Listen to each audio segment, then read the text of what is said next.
Bakunzi ba Excellence TV tubahaye ikaze. Uyu ni umwanya tubagezaho amakuru mu Kinyarwanda. U Rwanda ntirwatoye umwanzuro wa Loni usaba ko imirwano hagati ya Israel na Hamas ihagarara.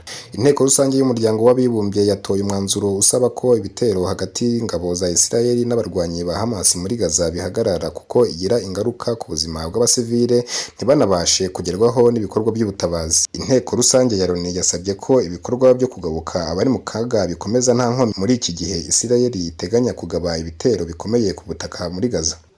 Ni umwanzuro watanzwe na Jordan ku mugoroba wo kuri uyu wa gatanu. Ibihugu 120 nibyo byatoye biwemeza, 14 byawanze naho 45 birifata. U Rwanda ntabwo rwigeze rutora uyu mwanzuro hamwe n'ibindi bihugu birimo Venezuela, Togo, Samao, Liberia, Jamaica, Eswatini, Cambodia, Uburundi, Benin ndetse na Burkina Faso.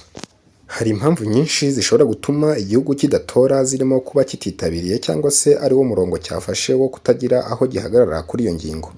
Amakuru dukesha igihe ni uko intumwa z'u Rwanda zari zitabiriye. Mu bihugu bikomeye byanze gutora uyu mwanzuro harimo Leta Zunze Ubumwe za Amerika, Israel, naho mu byifashe harimo Canada, Ubudage, Ubuyapani ndetse n'Ubwongereza.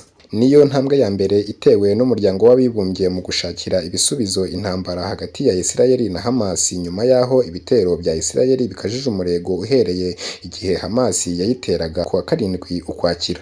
Ibihugu bigize akanama gashinzwe umutekano ka Loni byananiwe kumvikana ku kintu icyo ari cyo cyose cyakorwa ku nshuro zigera kuri enye. Canada yifuzaga ko umutwe wa Hamas wafatirwa ibihano bitomoye, aho yari ishyigikiwe n'ibihugu 35 birimo Leta Zunze Ubumwe za Amerika, ariko ntibyemerwa kuko hatabonetse 2/3 by'abawushyigikiye. Kuri uyu wa gatanu kandi ibihugu byinshi byagaragaje ko amakimbirane hagati ya Israel na Palestine agira ingaruka zikomeye ku basivile bakeneye ibiribwa, amazi n'ibikomoka kuri peteroli kuko bigenda birushaho kubiyanga.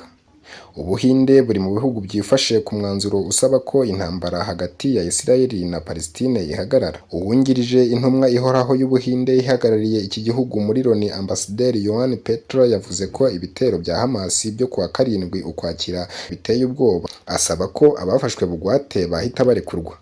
Yavuze ko ikibazo cy'abahitanwa n'ibitero muri Gaza gikomeje guhangayikisha, asaba ko gishakirwa ibisubizo.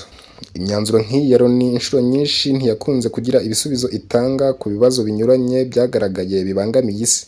Gusa icyo yafashaga ni ukugaragaza aho ibihugu bihagaze. Ingabo za Israel zatangaje ko mu ijoro ryo kuri uyu wa gatanu zarashe ubuvumo 150 bya Hamas buherereye mu majyaruguru y'umujyi wa Gaza.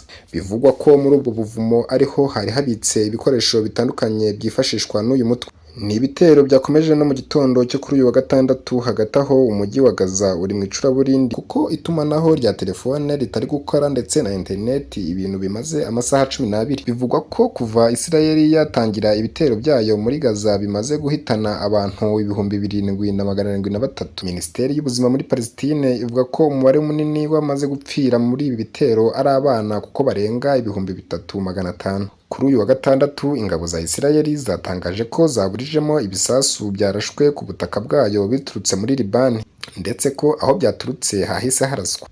Ishami ry'umuryango w'abibumbye ryita ku buzima OMS ryatangaje ko kuri uyu wa gatandatu rihangayikishijwe n'umutekano w'abakozi baryo kimwe n'ab'ibigo bishinzwe ubuzima muri Gaza.